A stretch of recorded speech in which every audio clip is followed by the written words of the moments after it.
हम बात करेंगे मानव तस्करी के बारे में, ह्यूमन ट्रैफिकिंग के बारे में। GS paper 2 point of view से इंपॉर्टेंट टॉपिक है। बहुत ध्यान से इस टॉपिक को सुनिएगा। काफी सारी चीजें मैं आपको, काफी सारे पॉइंट्स मैं आपको बताऊंगा जिसका आप उपयोग मेंस में कर सकते हैं। ह्यूमन ट्रैफिकिंग, तो अभी हाल ही में मानव तस्करी से जुड़े मामले में दोष सिद्धि का विवरण संसद में साझा किया गया। कन्विक्शन ऑफ केसेस, दोष सिद्धि मतलब कि कोई व्यक्ति जो है जिसको ह्यूमन ट्रैफिकिंग के खिलाफ जिसकी कार्रवाई हुई है, तो ऐसे मामले कम हो रहा है। क्या ये अच्छी बात है या बुरी बात है? कोई क्राइम है, उससे जुड़े मामले अगर कम सामने आ रहे हैं, कम रजिस्टर हो रहे हैं, तो क्या ये अच्छी बात है या बुरी बात है? कब मैंने आपको हमेशा बोला है कि दोनों एंगल से चीजों को सोचने की कोशिश किया करो।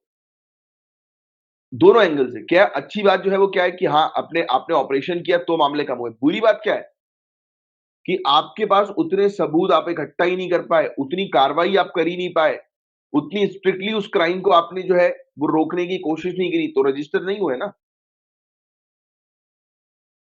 बात समझ रहे हो? मतलब कि कुल मिलाकर आपके पास लीगल बैकिंग नहीं है जिसके तहत सामने वाले के खिलाफ आप कार्रवाई कर सको, तो सामने वाला जो है वो बरी हो सकता है। हो सकता है कि नहीं हो सकता? दोष सिद्धि की बात हो रही है कि किसी ने क्राइम किया, कोर्ट में उसको पेश किया गया, बट कोर्ट से वो बरी हो गया। Getting my point? कोर्ट से वो बरी हो गया। तो ये अच्छी बात है कि बुरी बात है? ये बुरी बात है, क्योंकि हमारे पास लीगल बैकिंग नहीं है।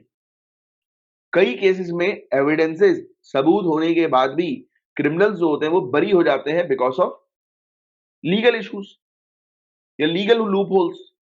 होता है ऐसा, कई केसेस हम लोग को देखने को मिलता है, राइट? तो जब भी किसी चीज का आंसर बोलो, बताओ, तो 2 मिनट रिलैक्स होकर सोचा करो कि इसके क्या पहलू हो सकते हैं, इसके क्या डायमेंशन हो सकते हैं। हर चीज को सोचो फिर आंसर करो। ये चीज आपको सीखनी है और ये चीज आपको हमेशा इंप्लीमेंट करनी है in each and every decision of your life. ये चीज आप इंप्लीमेंट करो। कभी भी कोई डिसीजन ले रहे हो तो सोचो, 1 मिनट के लिए रिलैक्स होकर सोचो कि अरे यार, मैं ऐसा करूंगा तो इसके क्या परिणाम जो है वो हो सकते हैं। सोचा करो, उसके बाद फिर कदम उठाया करो। हड़बड़ी नहीं करनी है हम लोग को, राइट? तो हमने क्या चीज देखी अभी न्यूज में कि संसद के अंदर, पार्लियामेंट के अंदर रिसेंटली शेयर किया गया कि जो केसेस थे ह्यूमन ट्रैफिकिंग से रिलेटेड, जिनमें आरोपी को पकड़ा गया था, उनको बरी कर दिया गया क्योंकि उनका दोष सिद्ध नहीं हुआ। क्राइम जो है वो उनका सिद्ध नहीं हुआ, राइट? तो आपको बता दें, पिछले 4 वर्षों के दौरान मानव तस्करी के मामलों में दोष सिद्धि की दर में कमी आ रही है। जहां ऐसे मामलों में दोष सिद्धि की दर वर्ष 2016 में 27.8% थी, वहीं वर्ष 2020 में घटकर 10.6% हो गई है। मतलब कहीं ना कहीं से ह्यूमन ट्रैफिकर्स ने हमारे लॉ के अंदर, कानून के अंदर जो है वो लूपहोल्स देख लिए हैं, इसलिए ये बचते जा रहे हैं।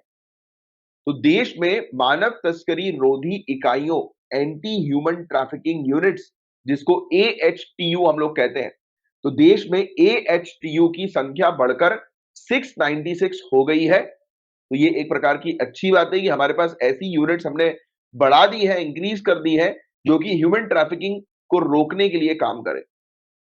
बट पूरा मुद्दा क्या है, तो आपको बता देगा इसकी राज्य की सीमाओं के पार, ध्यान से सुनना, राज्य की सीमाओं के पार मानव तस्करी के मामलों की जांच के लिए एक मजबूत एवं सशक्त तंत्र के अभाव की वजह से देश भर में तस्करों को बरी कर दिया जाता है। मतलब कि हमारी कंट्री के अंदर स्टेट बॉर्डर्स के अक्रॉस, मतलब कि पैन इंडिया लेवल पर ह्यूमन ट्रैफिकिंग को रोकने के लिए कोई कानून नहीं है।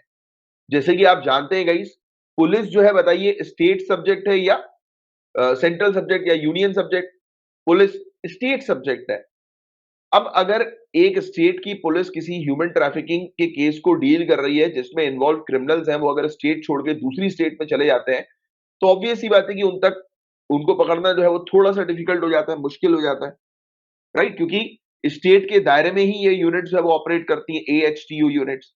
This this is the main issue जो आपको यहां पर समझना है और हाईलाइट करना है। मेन इशू क्या है? हमें एक पैन इंडिया स्ट्रिक्ट कानून लाने की सख्त आवश्यकता है। आज की मांग यही है कि जब भारत में एएचटीयू, मानव तस्करी रोधी इकाई, और नेशनल इन्वेस्टिगेशन एजेंसी एनआईए, राष्ट्रीय जांच एजेंसी, जैसी जांच एजेंसियों की भूमिकाओं और जिम्मेदारियों को स्पष्ट करने वाला एक सशक्त जांच तंत्र का प्रावधान करने हेतु व्यापक कानून नहीं होगा, तब तक मानव तस्करी जैसे मामलों में दोष सिद्धि दर कम रहेगी। कि हमारी कंट्री के अंदर एक प्रॉपर स्ट्रॉन्ग इन्वेस्टिगेशन मैकेनिज्म नहीं है, और वो भी लीगल बैकिंग के साथ नहीं है। इसी चीज के कारण अभाव हम लोग को देखने को मिलता है। किस चीज का अभाव देखने को मिलता है? कि ह्यूमन ट्रैफिकिंग के केसेस कम हो रहे हैं बिकॉज ऑफ दीज मैकेनिज्म्स के अभाव के कारण।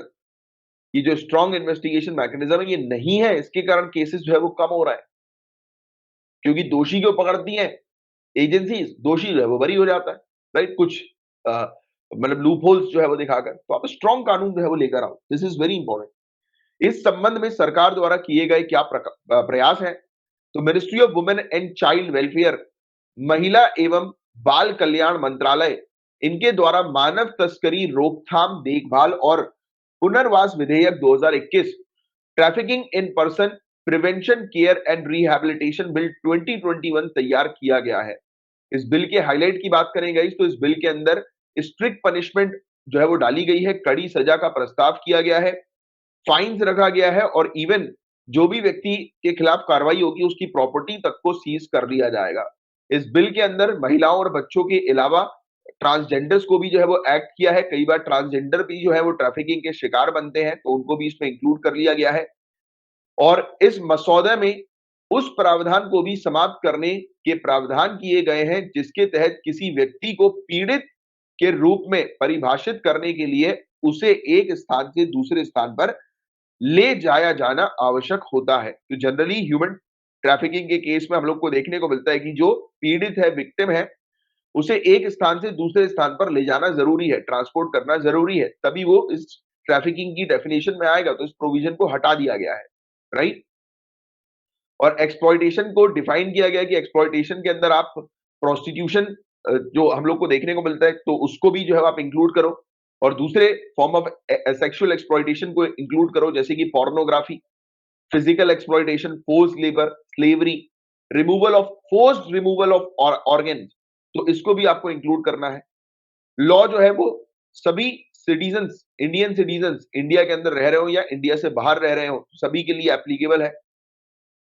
जो भी शिप या जो भी एयरक्राफ्ट जो इंडिया में रजिस्टर्ड है, वो कुछ व्यक्तियों को अगर बाहर लेकर जा रहा है, कहीं दूसरी जगह पर लेकर जा रहा है, तो उनके खिलाफ भी कार्रवाई होगी। और जो व्यक्ति, जो लोग उस शिप और एयरक्राफ्ट में बैठे हुए हैं, तो उनको भी प्रोटेक्शन दी जाएगी इस कानून के तहत, राइट? जो इंडियन सिटीजन बेसिकली हम लोग को देखने को मिलता है, क्योंकि सभी इंडियन सिटीजन के लिए ये एप्लीकेबल है कानून।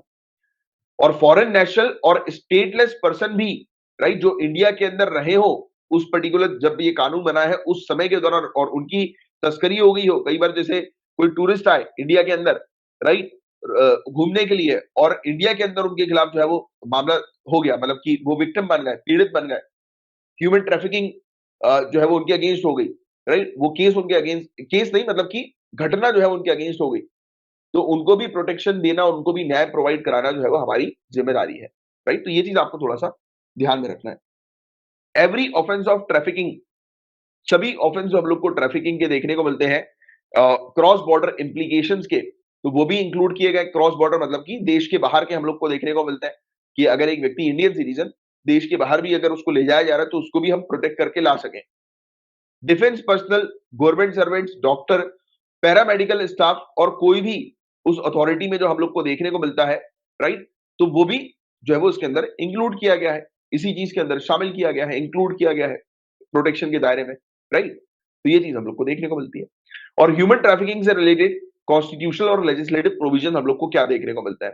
तो ह्यूमन ट्रैफिकिंग को आर्टिकल 23 क्लॉज 1 के तहत प्रोहिबिट किया गया है, बैन किया गया है। इसके अलावा इमोरल ट्रैफिक प्रिवेंशन एक्ट 1956 भी हमें देखने को मिलता है। क्रिमिनल लॉ अमेंडमेंट एक्ट 2013 भी हमें देखने को मिलता है। इंडियन पीनल कोड का सेक्शन 370 भी इससे डील करता है। इसके अंदर कुछ सब्स्टिट्यूट्स भी लाए गए हैं, सेक्शन 370 और 370 ए जो हम लोग को देखने को मिलता है। और एक रिपोर्ट भी हम लोग को नजर आई है 2021 की, ट्रैफिकिंग इन पर्सन रिपोर्ट, जिसको रिलीज किया है यूनाइटेड स्टेट के स्टेट डिपार्टमेंट के द्वारा, जिसमें बताया जा रहा है कि कोविड 19 के दौरान इंडिया के अंदर ह्यूमन ट्रैफिकिंग के केस जो है वो इंक्रीज हुए हैं, बढ़े हैं।